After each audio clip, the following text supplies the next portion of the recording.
Hi friends, నేను మీ రాజేష్ దొంతుల. ఈరోజు మనం mathematics methodology school assistant DSC అలాగే ఎస్జిటి డిఎస్సి రాసేటువంటి అభ్యర్థులకు మరియు టెట్ రాసేటువంటి అభ్యర్థులకు చాలా ఉపయోగకరంగా ఉంటాయి ఈ బిట్స్. అయితే మొదటి బిట్ చూసినట్లయితే, ఏ శాస్త్రము మానవ నాగరికతకు అద్దం లాంటిది అంటున్నారు. ఆప్షన్స్ చూస్తే విజ్ఞాన శాస్త్రం, గణితం, సామాజిక శాస్త్రం, భాషా శాస్త్రం అని ఇచ్చారు. ఈ ఆప్షన్స్లో కరెక్ట్ ఆన్సర్ అయితే గణితం. గణిత శాస్త్రం అనేది మానవ నాగరికతకు అద్దం లాంటిది. నెక్స్ట్, గణన, కొలతలు, తూకాలు మొదలైన ప్రక్రియలకు అవసరమైనటువంటి సంజ్ఞలతోనూ గుర్తులతోనూ నిండినటువంటి భాండాగారము ఏది అంటే, గణన, కొలతలు, తూకాలు ఇవన్నీ కూడా గణిత శాస్త్రంలోని ప్రక్రియలకు సంబంధించినటువంటి సంజ్ఞలు గుర్తులతో నిండినటువంటి భాండాగారం కాబట్టి కరెక్ట్ ఆన్సర్ వచ్చేసి గణితము. నెక్స్ట్, గణిత చరిత్రను దాని యథార్థ స్థితిని అధ్యయనం చేయడమే గణిత శాస్త్ర భవితవ్యాన్ని దర్శింపజేసే సరియైన పద్ధతి అని అభిప్రాయపడినటువంటి వారు ఎవరు అంటే హెన్రీ పాయికేర్. హెన్రీ పాయికేర్ గణిత చరిత్రను దాని యథార్థ స్థితిని అధ్యయనం చేయడమే గణిత శాస్త్ర భవితవ్యాన్ని దర్శింపజేసే సరియైన పద్ధతి అని అభిప్రాయపడినాడు. నెక్స్ట్ బిట్, గణ్ అనగా అర్థం ఏమిటి? ఆప్షన్ 1 లెక్కించటం, ఆప్షన్ 2 నేర్చుకోవటం, ఆప్షన్ 3 కళ, ఆప్షన్ 4 దీర్ఘ పద్ధతి. Correct answer లెక్కించటము. గణ్ అంటే గణించటము లేదా లెక్కించటము అని అర్థం. మ్యాథమెటిక్స్ అనే పదం మ్యాంథనిన్ టెక్న్ అనేటువంటి ఏ భాషా పదాల నుంచి పుట్టింది? మ్యాథమెటిక్స్ అనే పదం మ్యాంథనిన్ టెక్న్ అనేటువంటి గ్రీకు భాషా పదాల నుంచి పుట్టింది. మ్యాంథనిన్ టెక్న్ అనేవి గ్రీకు భాషా పదాలు. అయితే మ్యాంథనిన్ అనే గ్రీకు పదానికి అర్థంగా చూసినట్లయితే ఇక్కడ 4 ఆప్షన్లు ఇచ్చారు. పరిగెత్తడం, లెక్కించడం, బోధించటం, నేర్చుకోవడం అని ఇచ్చారు. కరెక్ట్ ఆన్సర్ నేర్చుకోవటం. మ్యాంథనిన్ అనగా నేర్చుకోవటం. టెక్న్ అనే గ్రీకు పదానికి అర్థం ఏంటి? టెక్న్ అంటే సూక్ష్మ పద్ధతి లేదా కళాత్మక పద్ధతి అని అర్థం. టెక్న్ అంటే సూక్ష్మ పద్ధతి అనే అర్థం. టోటల్గా మ్యాంథనిన్ అంటే నేర్చుకోవటం, టెక్న్ అంటే సూక్ష్మ పద్ధతి. ఈ క్రింది వానిలో గణితానికి సంబంధించిన నిర్వచనం ఏంటి అని అడిగారు. సారాంశం నుంచి దత్తాంశాన్ని సాధించే పద్ధతి, ఒక విధమైన తార్కిక నిర్మాణము, సంఖ్యలకు అంతరాళాలకు సంబంధించిన విషయం, కేవలం భాషా స్వరూపము. ఇక్కడ 4 ఆప్షన్స్ మనం గమనించినట్లయితే సారాంశాన్ని నుంచి దత్తాంశాన్ని సాధించే పద్ధతి అనేది గణితానికి సంబంధించని నిర్వచనం. నెక్స్ట్, ఆత్మ యొక్క ఉత్తమోత్తమైనటువంటి అభ్యాసం ప్రపంచ వృత్తులన్నింటిలోనూ ఇది చక్కనిది అని గణితాన్ని చక్కగా నిర్వచించింది ఎవరయ్యా అంటే ఆప్షన్స్ చూడండి. Henri Poincare, Whitehead, Pascal, Newton అని ఇచ్చారు. Correct answer pascal. పాస్కల్ ఏం చెప్తున్నాడంటే ఆత్మ యొక్క ఉత్తమోత్తమైన అభ్యాసం ప్రపంచ వృత్తులన్నింటిలోనూ చక్కనిది. ఆత్మకు సంబంధించి ఆత్మతో పోల్చాడు గణితాన్ని. ఓకేనా? కాబట్టి పాస్కల్ అని గుర్తుపెట్టుకోండి. నెక్స్ట్, ఆవశ్యకత పర్యవసానాలను ఊహించే విజ్ఞానమే గణితమని నిర్వచించింది బెంజమిన్ పీర్స్. ఆవశ్యకత పర్యవసానాలను ఊహించే విజ్ఞానమే గణితమని నిర్వచించింది బెంజమిన్ పీర్స్. నెక్స్ట్, విజ్ఞాన శాస్త్రం కంటే మిన్నైనది, అద్భుతమైనది, మానవునికి నిత్య జీవితంలో ఎంతో ఉపయోగపడేది, ప్రశంసనీయమైనది, ప్రదర్శించదగినది గణితము అని చెప్పి నిర్వచించింది బెంజమిన్ ఫ్రాంక్లిన్. విజ్ఞాన శాస్త్రం కంటే మిన్నైనది, అద్భుతమైనది, మానవునికి నిత్య జీవితంలో ఎంతో ఉపయోగపడేది, ప్రశంసనీయమైనది, ప్రదర్శించదగినది గణితం అని చెప్పింది బెంజమిన్ ఫ్రాంక్లిన్. నెక్స్ట్, పరస్పర సంగతాలైనటువంటి స్వీకృతాల నుండి తప్పనిసరిగా ఉత్పన్నమయ్యే ఫలితాల సమగ్ర చర్చే గణితము అని నిర్వచించింది బెర్ట్రాండ్ రస్సెల్. బెర్ట్రాండ్ రస్సెల్ ఏం చెప్తున్నాడంటే పరస్పర సంగతాలైన స్వీకృతాల నుండి తప్పనిసరిగా ఉత్పన్నమయ్యే ఫలితాల సమగ్ర చర్చే గణితము అని నిర్వచించాడు బెర్ట్రాండ్ రస్సెల్. గణిత శాస్త్రానికి మూలమైనది ఏది? సహజ జ్ఞానవాదమా, హేతువాదమా, తార్కికవాదమా, సాంప్రదాయకవాదమా అంటే హేతువాదం అనేది గణిత శాస్త్రానికి మూలమైనది. హేతువాదము గణిత శాస్త్రానికి మూలమైనదిగా చెప్పుకుంటాం. గణితము ఖచ్చితమైన, అందమైన, లోతైన నిర్మాణాలతో వ్యవహరిస్తుంది అనేది నిర్వచనమా, లక్షణమా, అర్థమా, గణిత పరిధి యొక్క లక్షణమా అని చెప్పి ఇచ్చారు. గణితము ఖచ్చితమైన, అందమైన, లోతైన నిర్మాణాలతో వ్యవహరిస్తుంది అనేది గణిత స్వభావ లక్షణం. గణిత స్వభావ లక్షణం. నెక్స్ట్, ప్రిన్సిపియా మ్యాథమెటికా అనే గ్రంథాన్ని రాసినది ఎవరు అని చెప్పించారు. ప్రిన్సిపియా మ్యాథమెటికా అనే గ్రంథాన్ని బెర్ట్రాండ్ రస్సెల్ మరియు ఏఎస్ వైట్ హెడ్ అనేవారు ప్రిన్సిపియా మ్యాథమెటికా అనే గ్రంథాన్ని రచించారు. నెక్స్ట్, తార్కికవాదము వివరించబడినటువంటి గ్రంథము ఏది? గ్రండ్లా గనేడర్ మ్యాథమెటికా.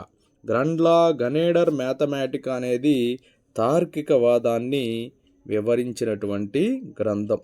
నెక్స్ట్, గణిత శాస్త్రం గణితం అనేది ఒక సాంస్కృతిక ఏకత్వము అని వివరించేటువంటి వాదము ఏది? సహజ జ్ఞాన వాదం అనేది గణితం అనేది ఒక సాంస్కృతిక ఏకత్వము అని వివరించే వాదం. సహజ జ్ఞానవాదం గణితం అనేది ఒక సాంస్కృతిక ఏకత్వము అని వివరిస్తుంది. నెక్స్ట్, గణితం అనేది ఒక నిర్మాణాత్మక ప్రక్రియ. అది తన విశ్వాసాన్ని తానే నిర్మించుకుంటుంది అని తెలియజేసేటువంటి వాదం సహజ జ్ఞానవాదం.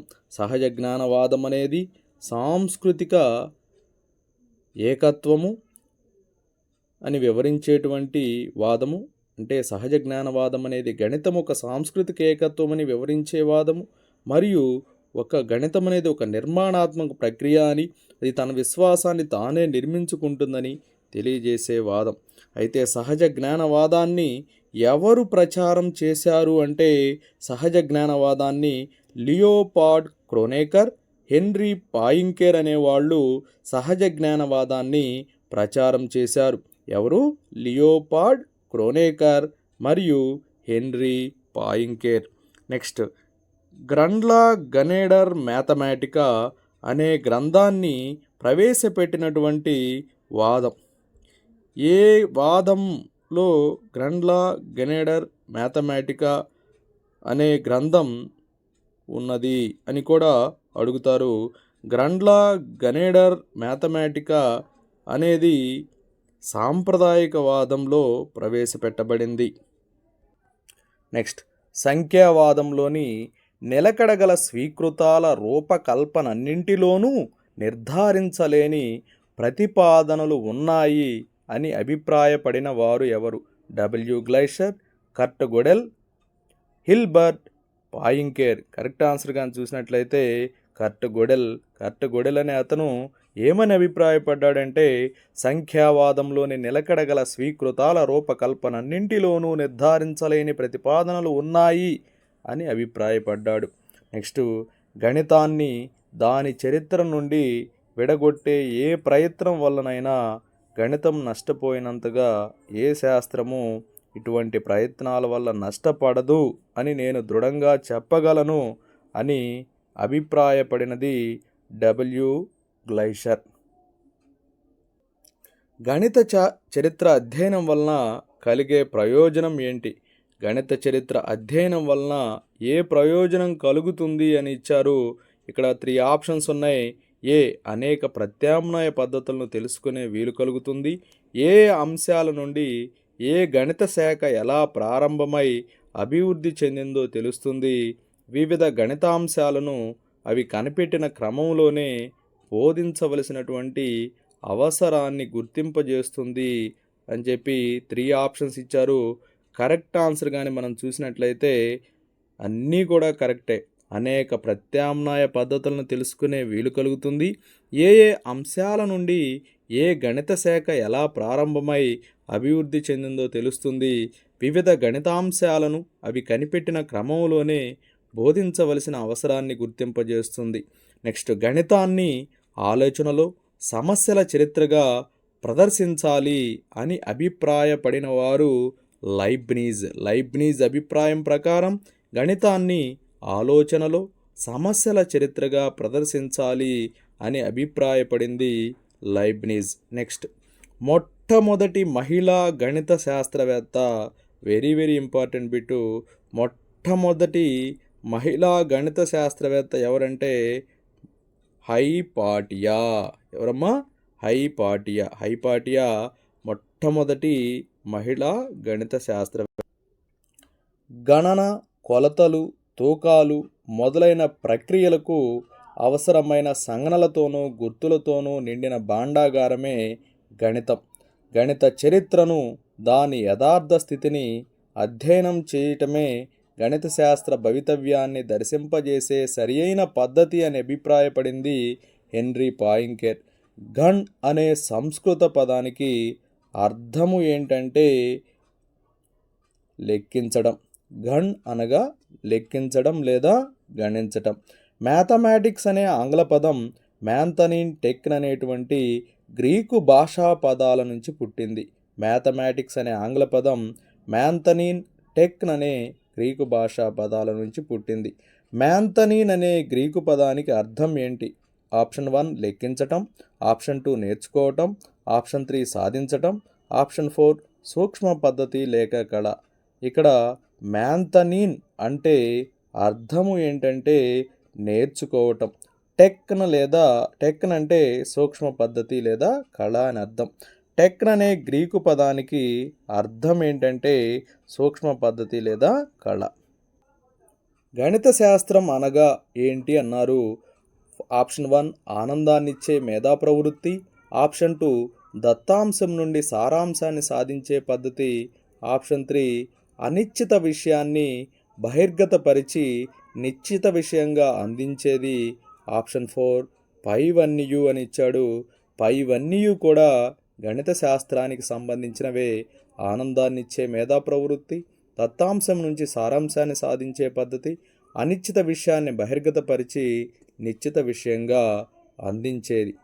ఆత్మ యొక్క ఉత్తమోత్తమైన అభ్యాసము ప్రపంచ వృత్తులన్నింటిలోనూ చక్కనిది అని గణితాన్ని నిర్వచించిన వారు ఎవరు అంటే బెంజమిన్ పాస్కల్.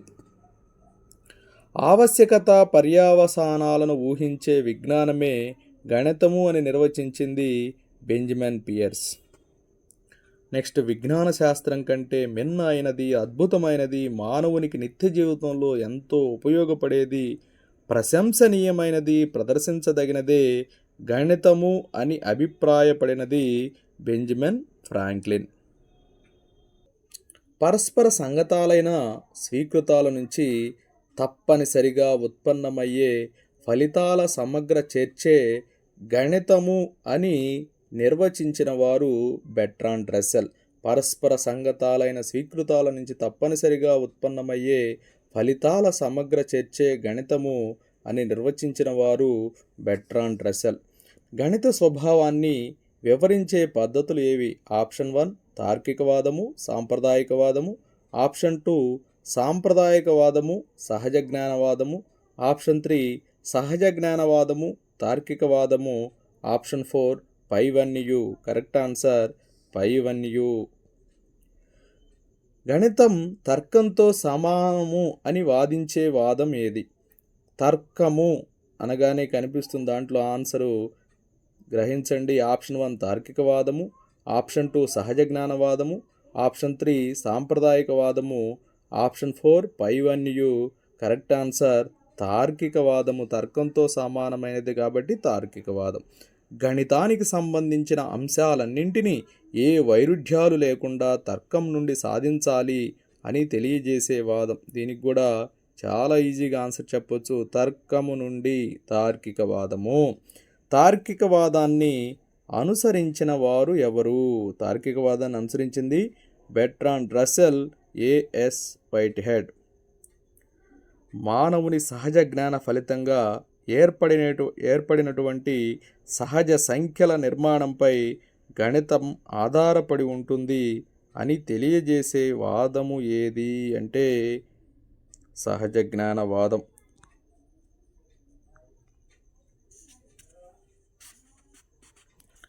సహజ జ్ఞానవాదం ప్రకారం గణితం అనేది నిర్మాణాత్మక ప్రక్రియ. సహజ జ్ఞానవాదం ప్రకారం గణితం అనేది నిర్మాణాత్మక ప్రక్రియ. నెక్స్ట్, సహజ జ్ఞానవాదాన్ని ప్రచారం చేసింది ఎవరు అంటే లియోపార్డ్ క్రోనేకర్, హెన్రీ పాయింకెర్ అనేవారు సహజ జ్ఞానవాదాన్ని ప్రచారం చేశారు. నెక్స్ట్, గ్రండ్లా గణిడర్ మ్యాథమెటికా అనే గ్రంథాన్ని రాసింది ఎవరు అంటే డేవిడ్ హిల్బర్ట్ అనే అతను గ్రండ్లా గణిడర్ మ్యాథమెటికా అనే గ్రంథాన్ని రచించాడు. గణితాన్ని దాని చరిత్ర నుండి విడగొట్టే ఏ ప్రయత్నం వల్లనైనా గణితం నష్టపోయినంతగా ఏ శాస్త్రము ఇటువంటి ప్రయత్నాల వల్ల నష్టపడదు అని నేను దృఢంగా చెప్పగలను అని అభిప్రాయపడింది డబ్ల్యూ గ్లైషర్. గణిత చరిత్ర జ్ఞానం వలన ఉపాధ్యాయునికి కలిగే ప్రయోజనం ఏమిటి అని అడిగారు. ఆప్షన్ 1, ఏ ఏ అంశాల నుంచి ఏ గణిత శాఖ ఎలా ప్రారంభమై అభివృద్ధి చెందిందో తెలుస్తుంది. అనేక ప్రత్యామ్నాయ పద్ధతులు తెలుసుకునే వీలు కలుగుతుంది. సందర్భాన్ని బట్టి చారిత్రక అంశాల ప్రస్తావన చేస్తే బోధన ఆసక్తికరంగా ఉంటుంది. 5 దీని కరెక్ట్ ఆన్సర్ 5.